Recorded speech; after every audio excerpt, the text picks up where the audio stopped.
Hey everyone, Simon here. So a few months ago, I reviewed Boost Mobile when they started offering their wireless services using the AT&T network. And for the most part, the service was just okay. But recently, they started supporting eSIM, so now I had the opportunity to try out their service on an eSIM compatible device. And I also wanted to test out their $25 per month for unlimited data. I wanted to see what are the speeds like on 5G in my neighborhood, and also what are the limitations with this plan. And here is my first impression. So here I am on the Boost Mobile website, and one thing you got to make sure is to use the my.boostmobile.com URL. This is where you will get to sign up for the service on the AT&T network. If you use the regular boostmobile.com URL, that will be on the T-Mobile network. And if you scroll down, what you're going to see is this go back to school with up to 50% off Metro and Cricket, one line for $25 per month, unlimited data, talk, and text. So as of October 21st, 2022, this plan is still here. And if you do want to sign up, you do want to just look at some of the fine print. So this is for new customers only, and 5G service requires compatible 5G device. 5G is not available everywhere. So unlimited data after 30 gigabyte of high-speed monthly data allotment is exceeded, speeds may be reduced for the remainder of the month.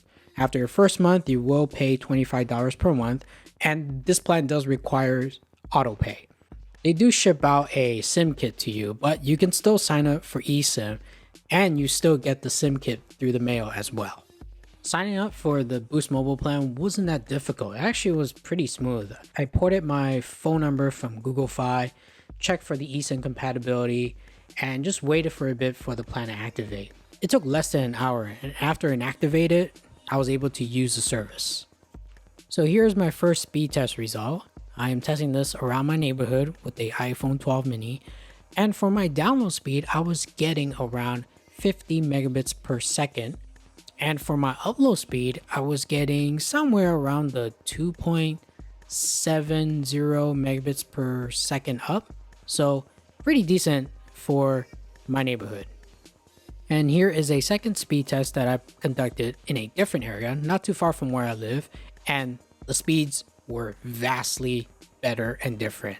I was getting 375 megabits per second for my download speeds and very close to 50 megabits per second for my upload speed. So the speeds were definitely better in this area.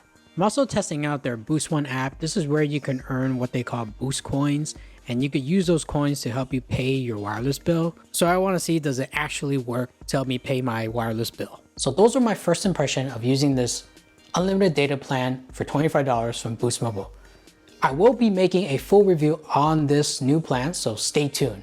In the meantime, if you're looking for something that's not $25 or even less, you don't need unlimited data plan, then feel free to check out my review on Tello. You can check out that video by clicking on this card.